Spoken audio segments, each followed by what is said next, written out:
खबरें जो आपको सीधे जोड़ती हैं हमसे, जिनका आपकी जिंदगी पर होता है सीधा असर। खबरों की वही तस्वीर,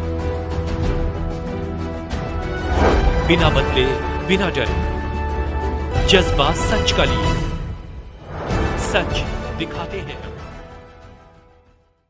अस्पताल बदहाल साहब खुशहाल। फ्रीजर मशीनें बहुत दिनों से पड़ी है खराब। मोर्चरी मशीन के बावजूद जमीन पर रखी जाती है। ऋण बढ़ी चाक चौबंद व्यवस्था के नाम पर उगाही और खाना आपूर्ति। विक्की मध्यानी स्वास्थ्य महकमा की बदहाली उत्तर प्रदेश में अपनी नई कहानी लिखने को तैयार है। चाहे जितने भी कोशिशें सरकार द्वारा कर लिए जाए, लेकिन जब तक काम करने वाले कर्मचारियों की नियत और कार्यशैली में उदारता का भाव नहीं आएगा, तब तक स्वास्थ्य विभाग का बादल चेहरा आम जनमानस के लिए और कुरूप नजर आता रहेगा। जहां आज 21वीं शताब्दी में प्राइवेट अस्पताल सुविधा के साथ अपनी संसाधनों को भी बढ़ाते हुए लोगों की छोटी से छोटी इलाज और उनकी जरूर की सारी व्यवस्था उपलब्ध करा रही है, वहीं दूसरी तरफ सरकारी बदहाल अस्पतालों का दुर्दशा देखकर सरकार की व्यवस्था पर आम जन को रोना आ रहा है। बात करते हैं शिवपुर के सामुदायिक चिकित्सालय की बदहाली पर। रखरखाव के अभाव में खस्ताहाल पोस्टमार्टम हाउस की व्यवस्था, जहां सिर्फ मात्र अपनी ड्यूटी निभाई जा रही है खाना पूर्ति हेतु, लेकिन लोगों को स्वास्थ्य लाभ के लिए कोई सफल कोशिश नहीं किया जाता। वाराणसी शिवपुर के सामुदायिक चिकित्सालय परिसर में 7 वर्ष पूर्व बना आधुनिक शवगृह अब सिर्फ मृतक के परिजनों से अवैध वसूली का अड्डा बनकर रह गया है।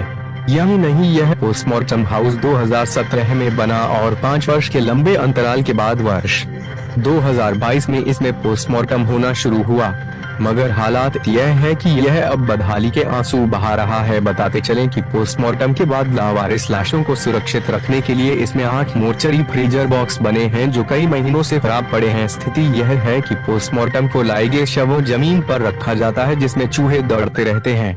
वहीं अगर मौसम गर्मी का हो तो लाशों में सड़ने होना शुरू हो जाता है। साथ ही दुर्गंध से शव पोस्टमार्टम कराने आए लोगों की हालत खराब हो जाती है। जब यहाँ शवों को लाया जाता है, तब यहाँ तौफीक नाम का व्यक्ति पोस्टमार्टम हाउस लाश ले जाने निकालने के नाम पर वसूली का खेल खेलता है। दरअसल प्राइवेट कर्मियों से लाशों से वसूली का खेल पोस्टमार्टम के जिम्मेदारों के सह पर होना बताया जाता है।